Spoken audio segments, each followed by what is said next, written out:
A nuestro obispo Alfonso Medina con aplauso.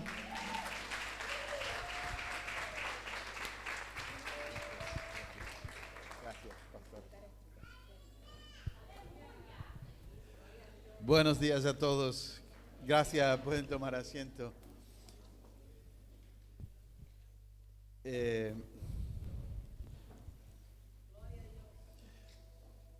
Decirles solamente una cosa, es siempre una bendición venir a esta casa. Se pasa bien en la presencia del Señor. Y más cuando uno está alabando y adorando al que vive para siempre, y lo estamos haciendo en comunión, como familia, como el cuerpo de Cristo. Así que muchas gracias. Me da vergüenza porque ahora ponerme yo aquí a predicar cuando ya el Espíritu está moviéndose y hablándonos y tocando nuestras vidas.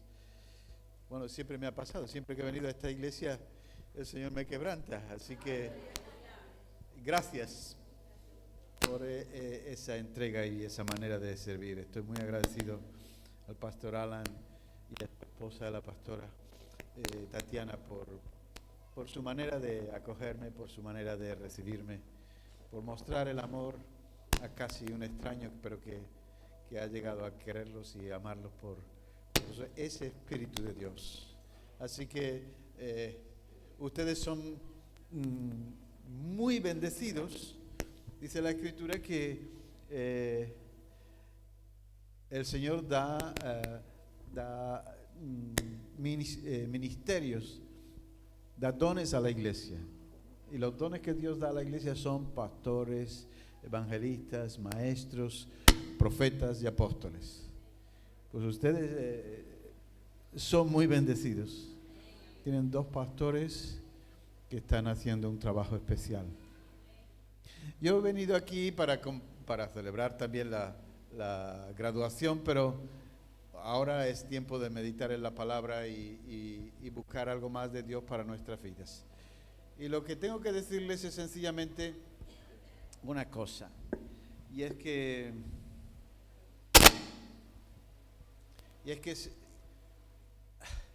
estamos entrando en una etapa nueva. No sé si se han dado cuenta, pero en este tiempo atrás pues hemos visto muchos cambios de pasar de la prensa escrita a la prensa en internet y muchos medios de comunicación y de ser analógico ahora ser digitales y de ser gente que se informaba por la radio, por la televisión. Ahora tú te informas directamente de allí donde tú crees que debes hacerlo. Hemos pasado ahora mismo estamos al borde de un cambio nuevo que es, gracias a Dios, no sé, la Unión Europea ha hecho ya una ley para lo de la inteligencia artificial. Pasamos de estar conectados o interconectados a tener domótica y casas que están totalmente activadas y no tienes que pensar tengo que barrer, sale un aparatito cada vez que se cae algo y va y te barres solo y quieres llamar y le dice al aparatito llama a mi madre y el aparatito o le haces preguntas o tocas las palmas y se encienden las luces. Estamos cada vez más, los tiempos nos han alcanzado y nos están sobrepasando. Y ahora con la inteligencia artificial, imagínense que se hace una ley antes de que todo eso salga a la luz, sencillamente porque hay miedo, porque los aparatos, los ordenadores, esa inteligencia va a controlar, va a saber cosas que tú a lo mejor sabías, pero que se te ha olvidado. Pero la máquina siempre lo tiene ahí. Y van a saber tanto más que nosotros. Y quién sabe, hay que poner normas porque si no vamos a estar súper controlados. Ya estamos muy controlados por los medios, pero vamos a estar más controlados. Pero este año que vamos a entrar, y estamos ya finalizando el año 2023, vamos a empezar al año 2024. Y tengo que decirle a la iglesia que algo está cambiando. Vemos que los tiempos se están acelerando. En Andalucía llevamos ya 4 años de sequía. En este año pasado, volcanes en La Palma hace 2 años y terremotos y guerras. ¿Quién iba a pensar que iba a volver a haber guerra en Europa? Y ahora guerra en Israel, y cuando algo pasa en Israel tenemos que encender las alarmas porque es el calendario de la iglesia está relacionada con Israel. Hay cambios. Y eso sencillamente significa que la venida del Señor se acerca. El Señor viene y viene pronto. Si Pablo pensaba que venía pronto, imagínate ahora, después de 2000 años. Está aquí a las puertas. Pero leyendo, no sé si conocen Francis Frangipane, escribió un libro que se llama la presencia del reino, ¿no? Hablando sobre que el Señor viene pronto. Y él dice, Dios, el Señor Jesús, no se va a manifestar en gloria a este mundo sin antes hacerlo con su iglesia. Él, antes de manifestarse al mundo, se va a manifestar a su iglesia. Por lo tanto, estamos viviendo los días de su venida. El Señor está pronto para venir y se está acercando ese día de su venida. Y antes de que se levante la última y gran cosecha, y todos sabemos que la Biblia profetiza que antes del regreso del Señor va a haber un volver a Dios de muchísima gente, como nunca antes se escuchó de una cosecha de almas y de personas caminando con Dios. También va a haber una guerra espiritual muy fuerte, donde los poderes de las tinieblas se sentirán oprimidos y bajarán más aquí a fastidiar y molestar a todos aquellos y a hacer lucha contra la iglesia. Pero antes de que ese avivamiento llegue, tiene que venir algo que no es el avivamiento en sí. Y es lo que los antiguos llamaban el despertar. Y les digo que 2024 va a ser el comienzo del despertar de la iglesia en España, que llegará el momento en que lleve el evangelio a toda Europa y nosotros vamos a vivir. Ahora, ¿qué significa eso de despertar? Despertar no es estar en el fuego del Espíritu. Despertar es ser conscientes del plan, del propósito de Dios y poner todo en el altar para decir, Señor, hágase tu voluntad aquí en mi vida y aquí en esta tierra y aquí en mi iglesia como se hace en los cielos. Eso es despertar. Despiértate tú que duermes y te alumbrará Cristo. Cuando uno está dormido, los ojos están cerrados y hasta la luz le molesta. Pero cuando uno se despierta, quiere ver. Y si tú quieres ver la mano y la gloria de Dios en tu vida, tienes que despertar. Y estoy hablando con una iglesia que está bastante despierta, pastor. Enhorabuena. Gloria a Dios. Pero no me voy a referir al despertar de esta iglesia, sino al despertar individual de cada uno. Es decir, tenemos que saber que estamos a la entrada, al comienzo de algo diferente. Y ese algo diferente es, estoy despierto, Señor. No me pilla dormido. Habla, que tu siervo oye. Entonces tenemos que estar en ese despertar que va a ser el precedente a esa evangelización mundial de parte de la iglesia. Y yo quiero estar despierto cuando el Señor empieza a moverse. ¿Tú lo quieres estar? Porque estar dentro de una comunidad está bien, porque ahí Dios se mueve. Pero el Señor anda buscando que nos despertemos individualmente. Yo tengo que estar despierto. Yo tengo que estar participando de lo que Dios quiere hacer en mi vida y en la vida de su iglesia. Es decir, que el Señor quiere que dejemos de ser espectadores y seamos participantes de toda su obra. Miren, yo buscando donde hay algún texto en las Escrituras que nos hablase de el empezar de nuevo, del despertar de Dios. Ustedes saben que el Señor sacó a su pueblo de la esclavitud de Egipto. En una noche se nos dice. Mandó a Moisés que sacrificasen el cordero a la caída de la tarde y que con la sangre del cordero pintasen los dinteles de las puertas. Y después que lo hicieran, comieran el cordero de pie y preparados para salir de viaje. Y a la mañana siguiente vino la libertad. Así que el pueblo fue liberado de la esclavitud de Egipto. Egipto representa al mundo y el pueblo fue liberado de la esclavitud. Cuando nosotros andábamos en pecado, éramos esclavos del pecado y por lo tanto andábamos en esclavitud, andábamos en el mundo. Pero cuando el Señor, cuando recibimos la sangre del Cordero, cuando pintamos nuestro corazón con esa sangre, fuimos liberados de la esclavitud del pecado. ¿Sí?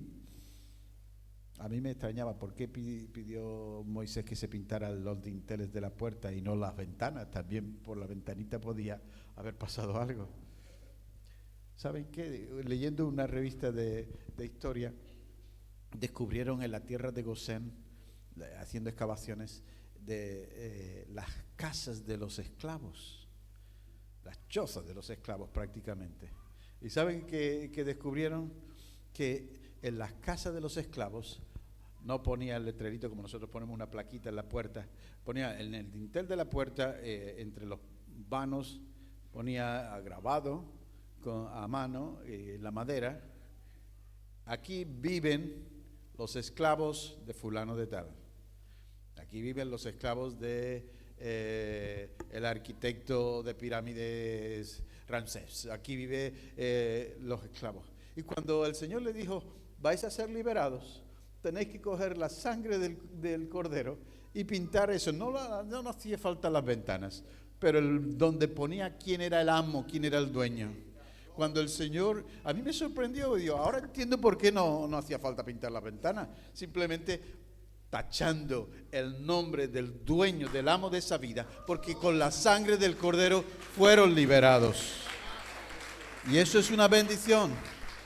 Pero ¿saben qué ocurrió? Que salieron y se fueron al desierto. Y Moisés los llevó hasta la tierra prometida, que Dios había prometido a sus antepasados, a sus padres. Moisés los llevó hasta Canaán, la tierra que fluía leche y miel. Pero ¿saben qué ocurrió? Que no creían. Y como les costó mucho, no, ahí viven gigantes, no, ahí las ciudades tienen murallas altísimas, oh no, esos son hombres altos, grandes y fuertes, nosotros a su lado éramos como hormiguitas. Y entonces, solamente Josué y Caleb dijeron, no, pero si el Señor está con nosotros, nos lo comeremos como pan, venga, vamos. No, los otros 10 espías dijeron, no, eso es terrible. Y el pueblo escuchó a los 10 en lugar de escuchar a aquellos que tenían fe. ¿Y sabe qué ocurrió? Que el Señor le dijo, volver para atrás. Y los llevó al desierto. Yo llamo a esa etapa de 40 años de dar vueltas en el desierto. No es que no hubiesen sido salvados de la esclavitud, del pecado y del sistema del faraón. Habían sido salvados, pero empezaron a dar vueltas. Y en la iglesia hay mucha gente dando vueltas y vueltas, pero su vida sigue estando en un desierto. Pero es tiempo de cambiar. ¿Sabe? Vivir en el desierto es vivir de las migajas. Gracias a Dios que incluso estando en el desierto el Señor manda maná del cielo y tenemos pan para comer y nos alimenta.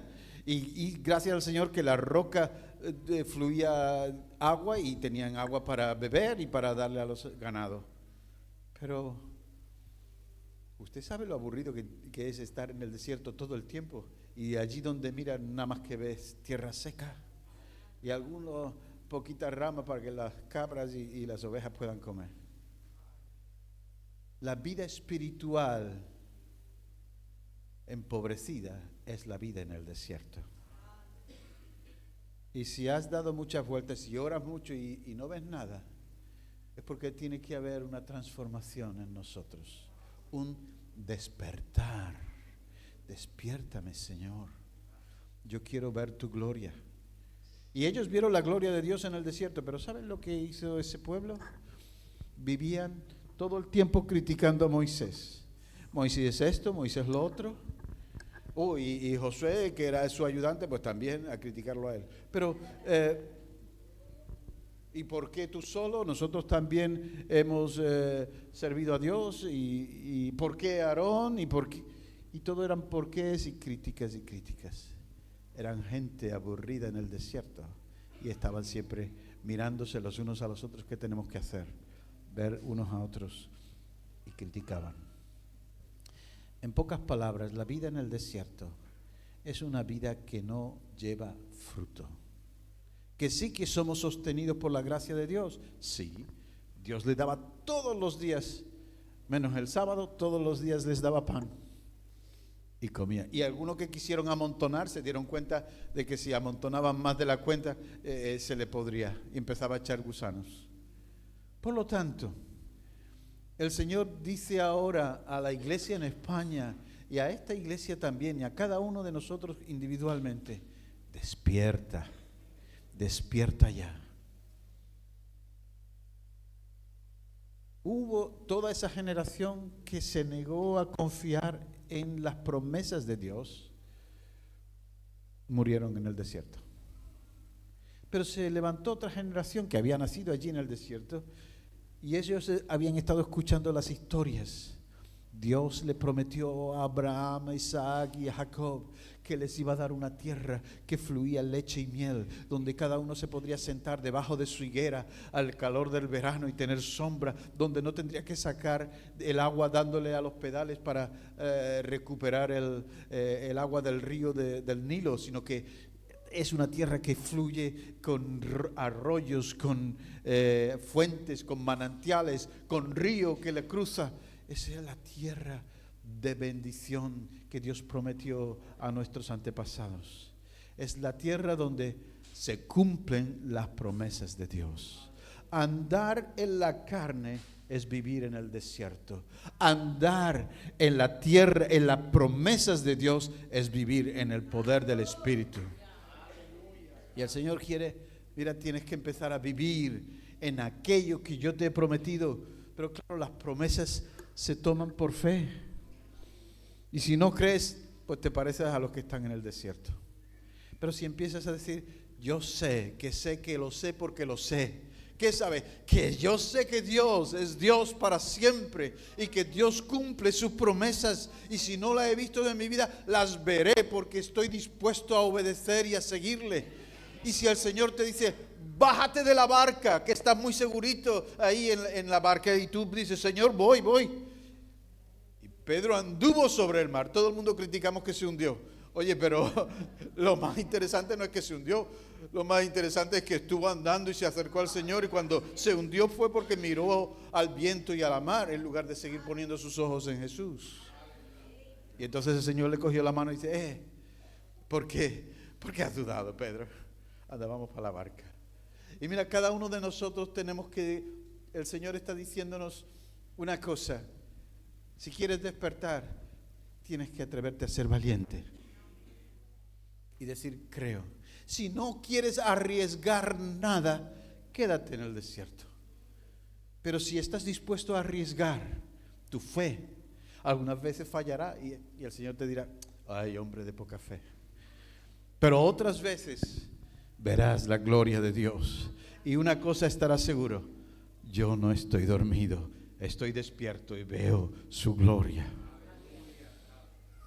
Por eso el Señor los llevó con Josué hasta el Jordán.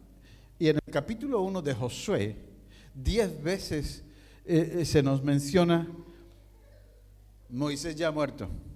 Moisés es el que lo sacó de Egipto. Y ahora le tocaba a Josué llevarlos y meterlos en la tierra prometida. Y 10 veces en un solo capítulo, 10 veces empieza Josué diciendo: después de la muerte de Moisés, siervo del Señor, el Señor le dijo a Josué, hijo de Nun, ayudante de Moisés: mi siervo Moisés ha muerto. ¿Es que Josué no sabía que Moisés había muerto? Claro que lo sabía. Pero el Señor le está haciendo un énfasis. La etapa en la que empezasteis tú y Caleb, por los demás no, pero la etapa en que experimentasteis la salida de Egipto, el cruce del Mar Rojo, la etapa en la que caminasteis por el desierto y que llegasteis hasta aquí y después volvisteis de nuevo porque no tenían fe, esa etapa ya ha pasado. Ahora levántate tú. Mira que te mando que te esfuerces y que seas valiente, porque yo voy a entregar a los hijos de Israel la tierra que le prometí a sus antepasados. Así que levántate, despierta. Y mira, Josué era de aquellos que estaban despiertos. Y Josué dice: ven, dile al pueblo de Israel que marchen. Y cuando marcharon, pues llegaron, dice el capítulo 3, al cruce del río Jordán. Muy de mañana, Josué y todos los israelitas partieron de Sitín y se dirigieron hacia el río Jordán, pero antes de cruzarlo, acamparon a sus orillas. ¿Qué significa? Sencillamente que cuando vamos a entrar en una nueva etapa de nuestra vida, ellos iban a entrar a poseer las promesas de Dios. Cuando ellos tuvieron que caminar, levantaron campamentos, se fueron de Sitín y llegan caminando hasta el río Jordán y acamparon en sus orillas. Lo primero que tenemos que hacer cuando nosotros vemos que se acerca el tiempo y estamos entrando en una etapa de despertar es acercarnos al Jordán y acampar ahí y contemplar lo que ocurrió. ¿Saben lo que significa Jordán? Jordán es el nombre del río, que la palabra significa descender, porque desde las montañas en el norte de Israel, cuando las nieves se derriten, empieza como un pequeño río pequeñito, pero va creciendo, creciendo, creciendo, hasta llegar al mar. Y siempre va descendiendo, por eso se llama Jordán, porque significa descender, porque siempre el Jordán va descendiendo, descendiendo, hasta llegar al mar muerto, que está como a 300 metros por debajo del nivel del mar. No hay ningún río que llegue más abajo que el Jordán. ¿Y qué significa eso? Significa que tenemos que darnos cuenta que si tú quieres ver la gloria de Dios y si yo quiero ver la gloria de Dios, yo tengo que descender, yo tengo que bajar, porque el Señor bajó. Y ¿saben qué? Él fue al Jordán y fue bautizado en el Jordán. Y algunos no lo entienden porque no entienden ni siquiera lo que es el bautismo, pero el Señor fue bautizado en el Jordán por Juan el Bautista, que predicaba: arrepentíos y preparaos porque viene el Mesías. Pero Jesús no tenía de qué arrepentirse. Así que ¿por qué se bautizó? El Señor se bautizó porque para Él no era decir: hoy Padre, siento todo lo que he hecho a través de estos 30 y tantos años y me he portado mal. No tenía pecado. Ahora, eso sí, Él bajó a las aguas del Jordán y se bautizó porque estaba tomando un compromiso con el Padre. Yo iré hasta la cruz, yo estoy dispuesto a seguir descendiendo hasta los infiernos si es necesario para rescatar un pueblo para tu gloria. Entonces nos encontramos, gloria al Señor, que si nosotros acampamos frente al Jordán, lo que tenemos que entender es una cosa: el que se humilla será exaltado y el que se exalta será humillado. Acepta, por lo tanto, ese bautismo, porque el Señor Jesús fue bautizado por ti y por mí, no para Él. Él no tenía pecado, pero Él bajó y aceptó compromiso. Iré hasta donde haga falta para rescatar un pueblo para tu nombre. Jordán. Y los espirituales negros cantaban del Jordán como el río del paso de una vida a otra, a la vida eterna.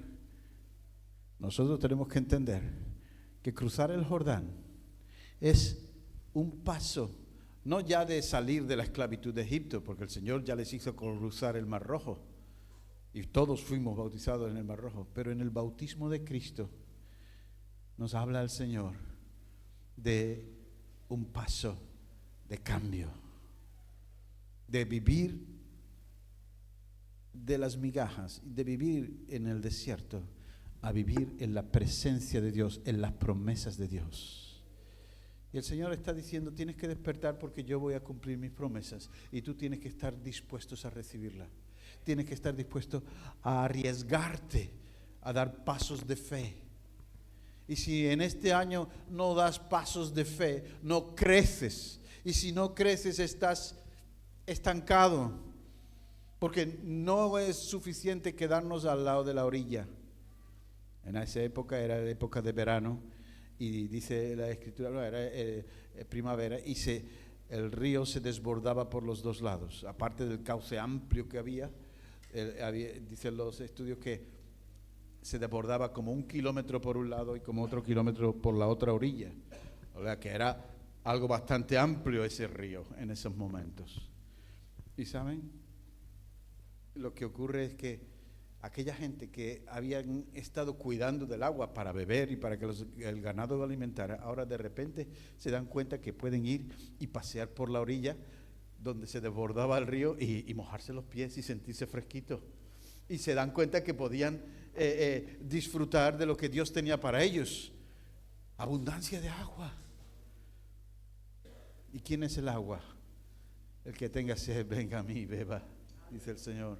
Y hay abundancia de las promesas de Dios. Y entonces ellos empezaron, y después se dieron cuenta que podían lavar sus ropas. Durante tantos años metidos en el desierto, lo gastaban agua en lavar, pero ahora sí. Y se podían bañar.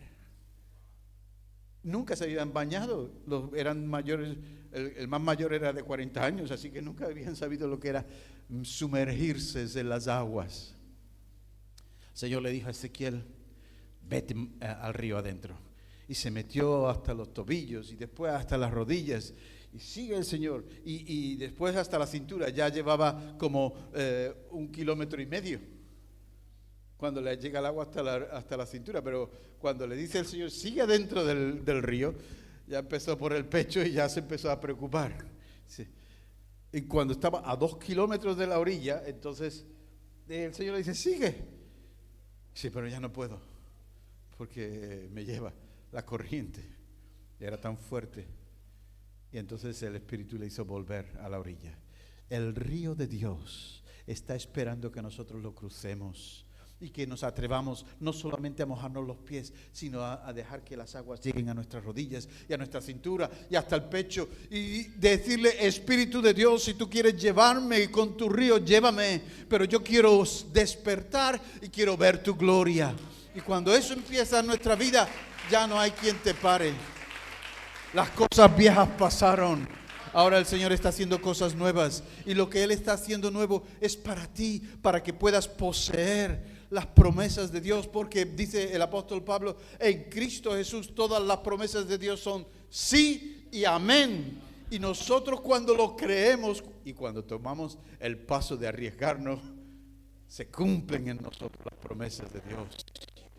Y esas promesas son para ti y para tu descendencia, porque Dios es el que las dio. Y Dios no es hombre para que mienta, ni hijo de hombre para que se confunda o se equivoque o cambie de opinión. Pero claro, hay que correr el riesgo. Y dice el texto que Josué le dijo, al cabo de 3 días, los jefes del pueblo recorrieron todo el campamento con la siguiente orden: cuando veáis el arca del pacto del Señor vuestro Dios y a los sacerdotes levitas que la llevan, abandonad vuestros puestos y poneos en marcha detrás de ella. Así sabréis por dónde ir, pues nunca antes habéis pasado por este camino, Deberéis, sin embargo, mantener como 1 kilómetro de distancia entre vosotros y el arca, y no os acerquéis a ella. Y durante todo el capítulo 3 se nos menciona como 13 veces la palabra el arca del pacto, el arca de Dios.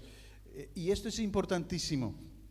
Tenemos que entender que cuando el Señor nos dice marcha, ponte en marcha, te quiero llevar a la tierra que fluye leche y miel, te quiero llevar a poseer las promesas que te di. Uno necesita alguien que le guíe. Y allí estaba el arca del pacto. Pero ¿sabe a qué representa el arca del pacto?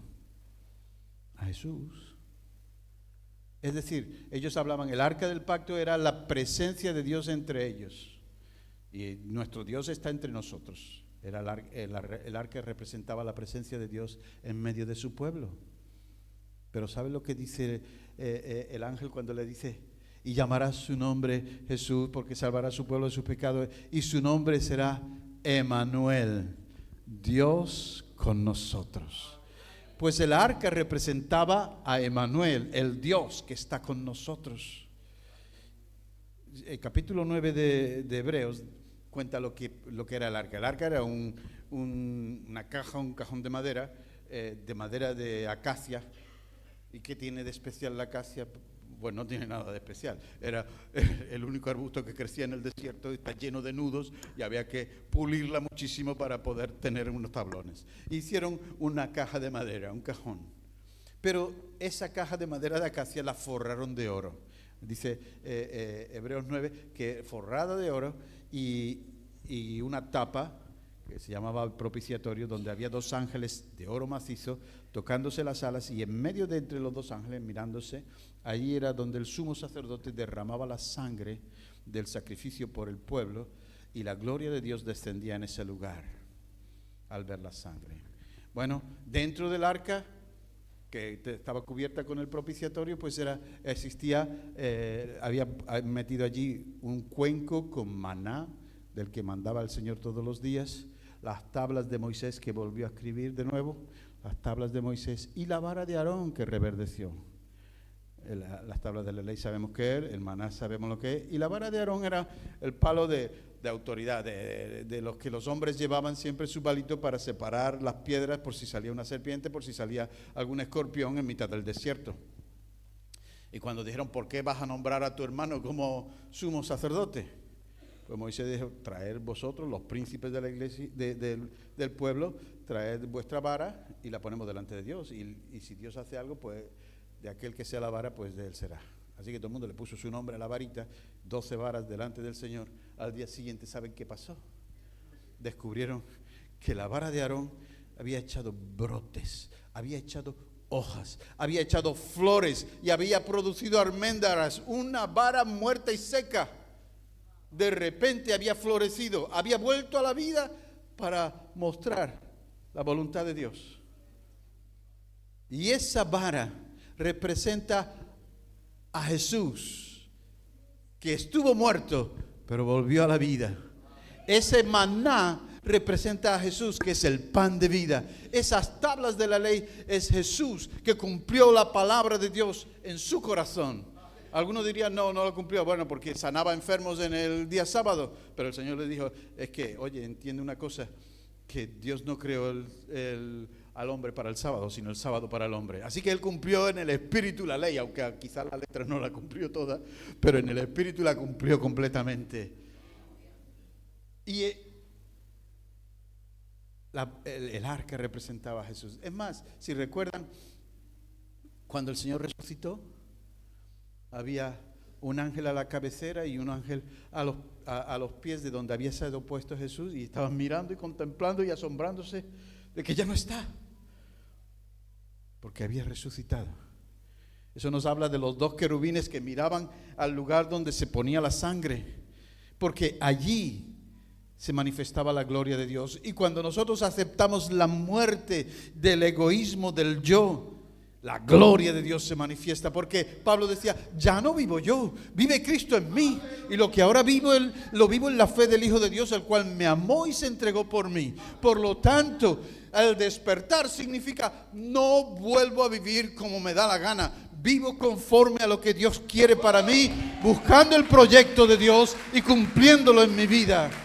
Somos gente que tiene destino, fuimos destinados por Dios, y cuando el Señor vino a nuestra vida fue para capacitarnos, sencillamente para poder andar en su voluntad. Él es el único que anduvo en la voluntad de Dios, y ahora Él viene a tu vida y ahora tú empiezas a obedecer. Simplemente te dejas guiar por el Espíritu, y cuando te dejas guiar por el Espíritu empiezas a ver que se están cumpliendo sus promesas.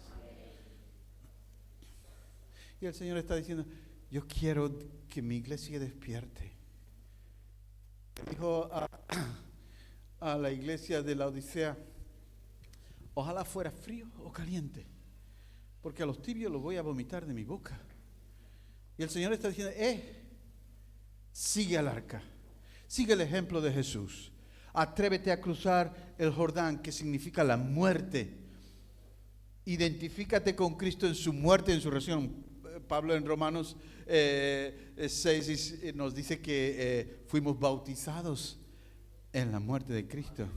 Y cuando salimos a resurrección, a vivir una vida nueva, la vida en el poder del Espíritu.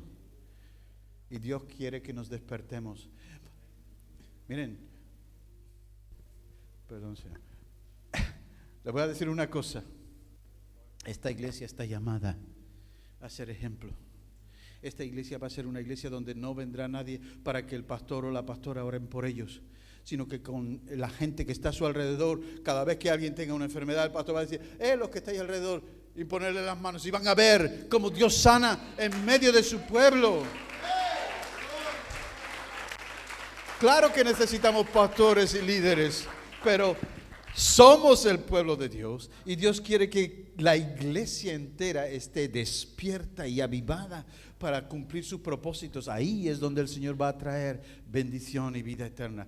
Dios te puede usar para sanar enfermos. Dios te puede usar para echar a los demonios. Dios te puede usar para traer su gloria. Sencillamente cuando tú dices, Señor, yo quiero despertar.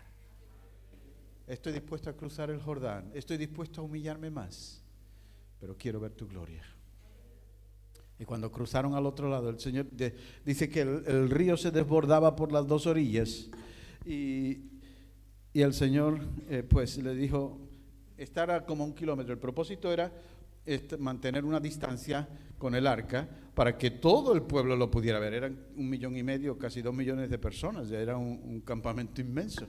Y tenían que cruzar.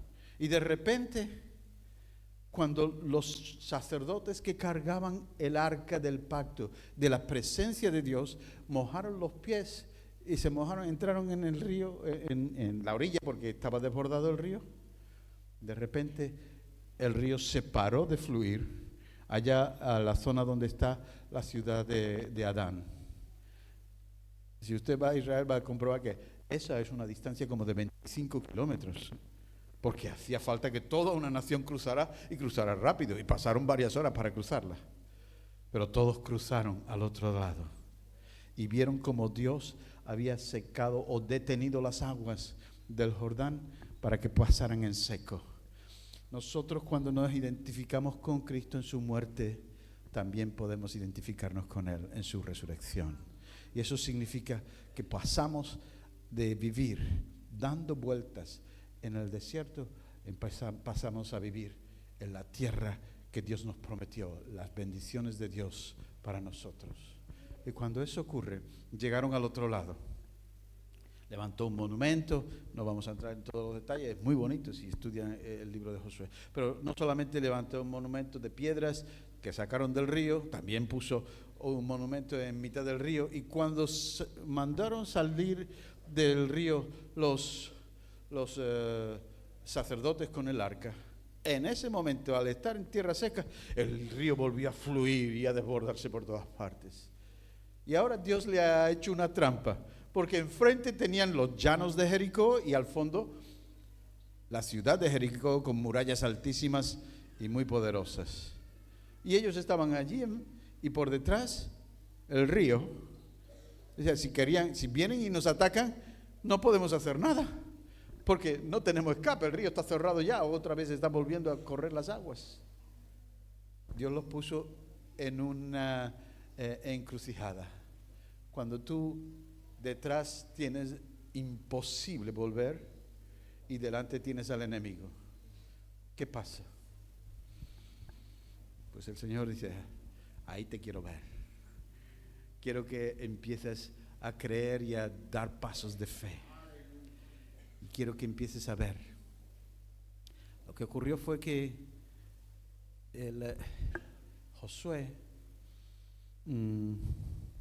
dijo, vamos a celebrar la Pascua, porque era la primera quincena.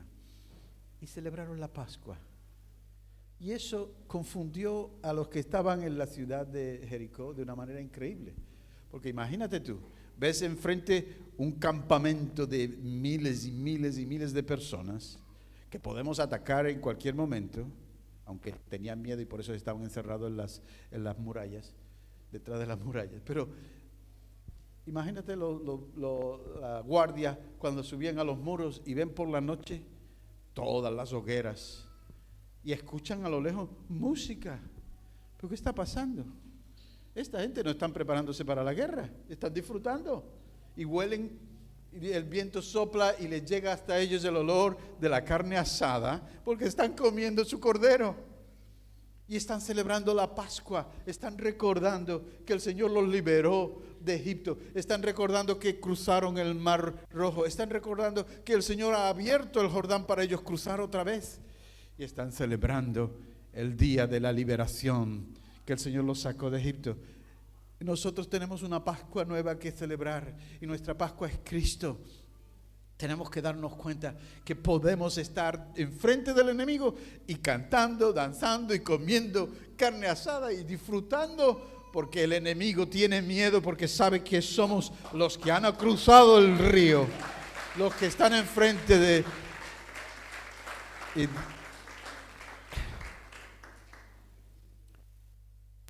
Y sería seguramente para esos guardias en lo alto de la muralla algo extrañísimo.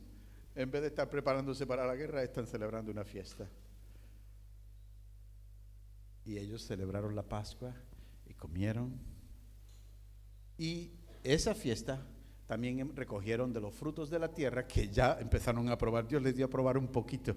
Y cogieron frutas y cogieron grano y trigos y celebraron toda una Pascua bien celebrada. ¿Saben lo que significa eso? Después de ese momento que empezaron a comer de los frutos de la tierra, ya no hubo más maná. Ya no había las gotitas que caían todas las mañanas. Ya se acabó. Dios tiene provisión. Dios tiene para ti. Recíbelo. Recoge de la tierra que Dios te ha dado. Y cuando eso pasa, tú celebras fiesta. A esta iglesia le gusta celebrar. Y eso es bueno. Pero si celebráis, celebrar la nueva Pascua. No para vivir, ay hermano, ay que el Señor, tú sabes lo que, ora por mí, por favor. Mira los problemas que tengo. Claro que tenemos que orar los unos por los otros. Claro que sí. Pero hay una diferencia, ¿verdad? Cuando estamos en victoria, a pesar de las tribulaciones, a pesar de que tengo que humillarme más, a pesar que tengo que bajar, estoy en victoria. Porque estoy firme en la tierra que Dios me prometió. Y la tierra de promisión, la tierra de las promesas, la tierra de Canaán que Dios le prometió, es sencillamente la vida en el Espíritu. Y cuando uno anda en el Espíritu, dice la Escritura, por torpe que sea, no se va a descarriar. Si tú decides, Señor, cada día caminando contigo, Señor, cada día en tu presencia, Señor, cada día despertándome, porque tu Espíritu me llama a estar despierto y escuchar tu voz y tener una relación personal, que ya no dependo de la iglesia, soy parte de la iglesia, pero estoy madurando y ya no estoy siempre absorbiendo los nutrientes, estoy dando fruto también. Hay algunos que solamente quieren recibir y recibir, pero el Señor dijo, es más bienaventurado dar que recibir. Y si das de lo que no tienes, se te multiplicará. Me parece una tontería, ¿no? Pero no es una tontería. Cuando tú compruebas que, no sé, una vez una hermana me vino a la iglesia y dice, si mi marido gana tanto y yo con lo que él gana no puedo llegar a final de mes, ¿cómo me pide que dé los diezmos? Yo no te lo pido, yo lo enseño y cada uno tiene que tomar su decisión. Sí, pero es que me gustaría, pero es que no puedo. Y tanto estaba angustiada porque quería, pero en sus cuentas ella sabía que no llegaba nunca a final de mes. Yo le dije, mira, vamos a hacer una cosa. Las diezmos y las ofrendas son las primicias que hay que presentar al Señor. Lleva tu diezmo en el mismo día que el Señor te lo dé, que tu marido cobre. Y traes y pagas los diezmos. Y si con en ese mes no llegas, no lo traigas más.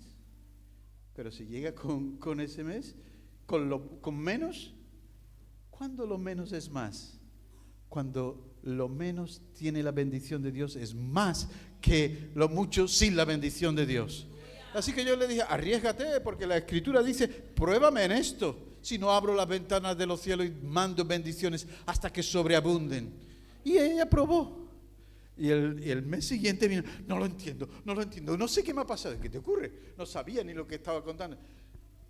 Que no solamente que he llegado, sino que me ha sobrado. ¿Y cómo es eso? No sé, yo traje, como me dijiste, a primero de mes, traje los diezmos. ¿Ves?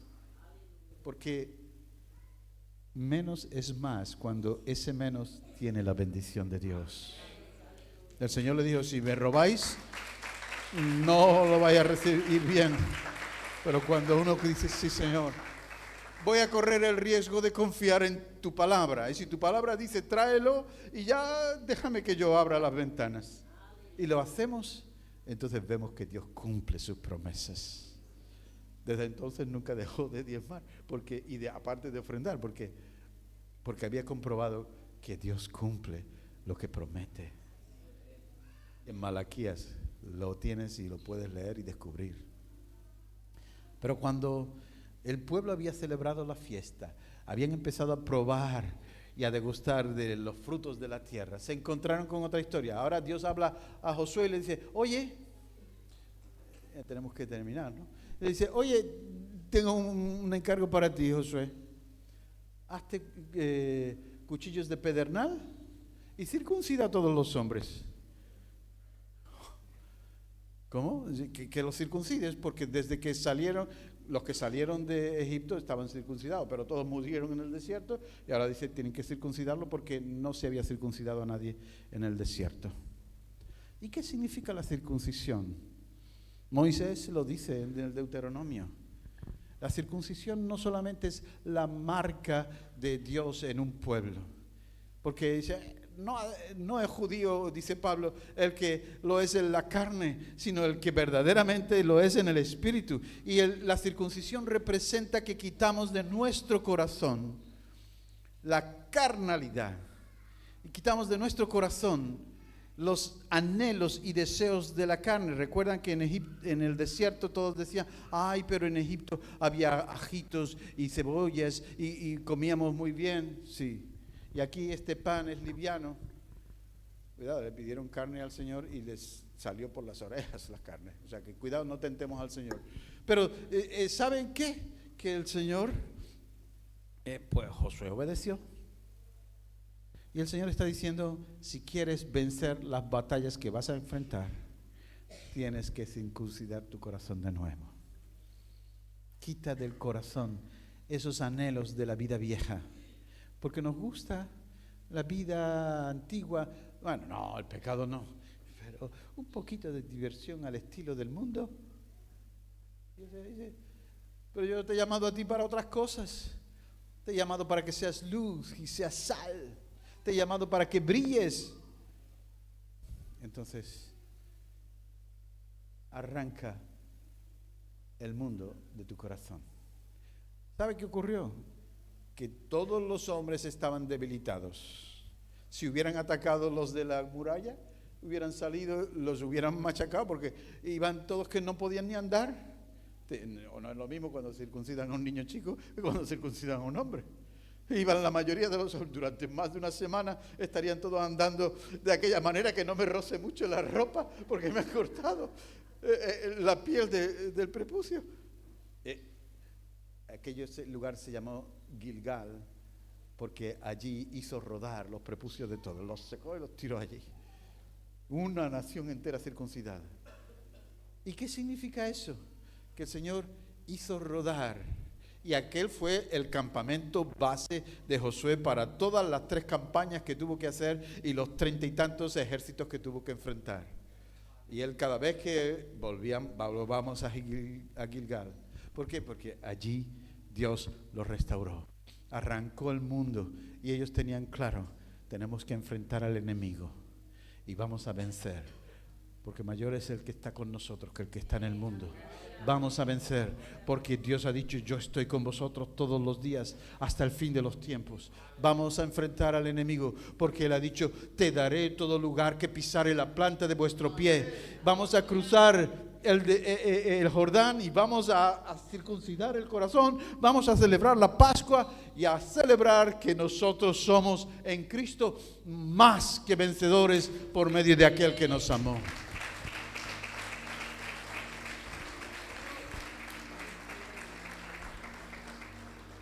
Sí, andaban de una manera diferente esos hombres. Y ese caminar distinto es lo que caracteriza a los hijos y a las hijas de Dios. No andan conforme a los deseos de la carne, andan conforme al Espíritu. Y a veces el Espíritu te pide locuras, pero bendita locura. Cuando uno empieza a hacerle caso, eres capaz de bajarte de la barca y decir, Señor, voy contigo. Y alguien diría, pues estás loco, ¿te vas a bajar de la barca? ¿Tú no eres Jesús? No, pero si Jesús está en el agua, yo voy con Él. No tengo seguridad de nada, pero sé que lo tengo todo, porque hay alguien que me ha dicho, nunca te dejaré, nunca te desampararé. Y ellos se enfrentaron con problemas. Las murallas eran grandísimas, la ciudad estaba fortificada. ¿Cómo vamos a conquistar Jericó? Quizás no podemos salir de aquí, algún día nos querrán echar de nuevo al río. Pero ¿saben qué? Josué tuvo un encuentro. Estaba rodeando la ciudad, viendo los puntos débiles, los puntos fuertes, estaba haciendo su trabajo como general, pero vio a un ser grande, poderoso, con una espada desenvainada y le dice, ¿tú quién eres? ¿De los nuestros o de ellos?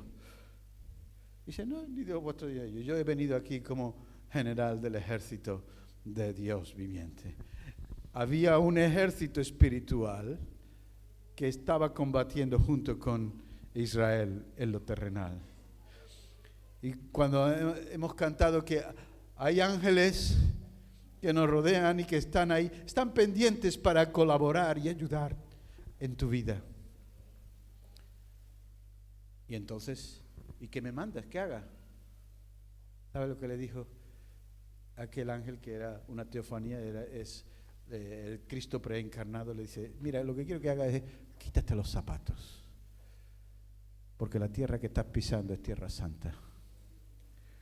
Y cuando nosotros tenemos un encuentro con el Señor, el quitarnos los zapatos, ¿sabe? Los zapatos solamente lo tenían los hombres libres.